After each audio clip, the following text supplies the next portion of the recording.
T20 cricket ప్రపంచంలో IPL అంటేనే ఓ సరికొత్త ప్రయోగశాలకు నాంది. సరికొత్త రికార్డులు, నరాలు తెగే ఉత్కంఠకు ఐపీఎల్ పెట్టింది పేరు. సాధారణంగా టీ20 ఫార్మాట్ అంటేనే బ్యాటర్ల ఆధిపత్యం, సిక్సర్లు, ఫోర్ల వర్షం అని అందరికీ తెలిసిందే. గ్రౌండ్లో బ్యాటర్లు తమ పవర్ హిట్టింగ్తో విరుచుకుపడుతుంటే ఆడియన్స్ ఆ వినోదాన్ని ఆస్వాదిస్తుంటారు. అయితే ఐపీఎల్ 2026 సీజన్లో ఈ పరుగుల వరద మునుపెన్నడూ చూడని స్థాయికి చేరుకుంది. గతంలో అరుదుగా కనిపించే 200+ స్కోర్లు ఇప్పుడు సర్వసాధారణం అయిపోయాయి. అంతేకాదు ఆ 200+ స్కోర్లను చేర్చేయడం కూడా మామూలైపోయింది ఈ సీజన్లో.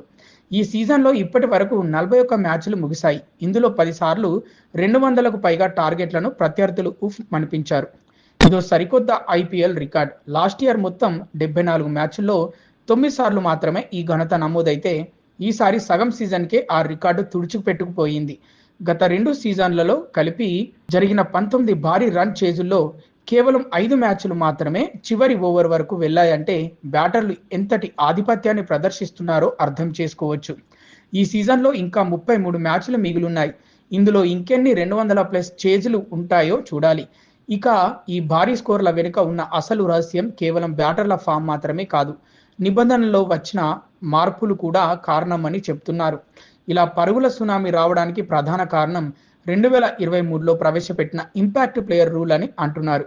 ఈ నిబంధన వల్ల టీమ్స్ బ్యాటింగ్ డెప్త్ పెరిగింది. ఇంపాక్ట్ ప్లేయర్ వంటి వెసులుబాటు వల్ల జట్లు 8వ స్థానంలోనూ అద్భుతమైన బ్యాటర్ను పంపగలుగుతున్నాయి. దీనివల్ల బ్యాటర్లకు అదనపు ధైర్యం లభించి తొలి బంతి నుంచే విరుచుకుపడుతున్నారు. ఫలితంగా బంతికి బ్యాట్కు మధ్య ఉండాల్సిన బ్యాలెన్స్ దెబ్బతిని బౌలర్లకు చుక్కలు కనిపిస్తున్నాయి. దీనివల్ల 2008 నుంచి 2022 వరకు అంటే దాదాపు 15 ఏళ్ల కాలంలో కేవలం 15 సార్లు మాత్రమే 200 పైచీలకు స్కోర్లు చేజ్ అయితే, ఇంపాక్ట్ ప్లేయర్ రూల్ వచ్చిన ఈ 3-4 ఏళ్లలోనే 33 సార్లు భారీ లక్ష్యాలు కరిగిపోయాయి.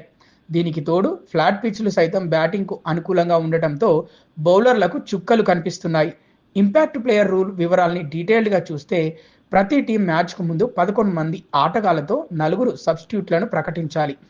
ఆ 4లో ఒకరిని ఇంపాక్ట్ ఆటగాడిగా ఆడించేందుకు అవకాశం ఉంటుంది.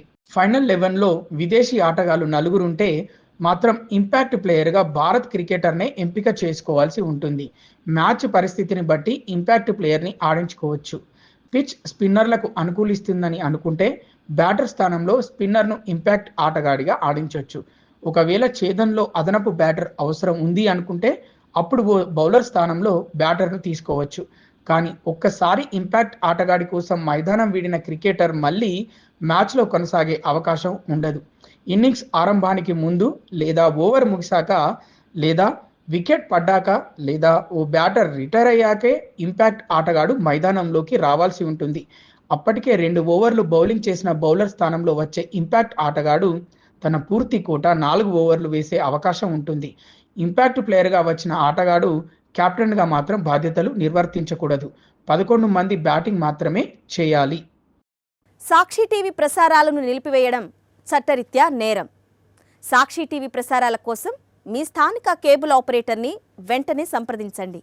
డిటిహెచ్లో, ఇంటర్నెట్లో కూడా సాక్షి టీవీ ప్రసారాలను వీక్షించవచ్చు.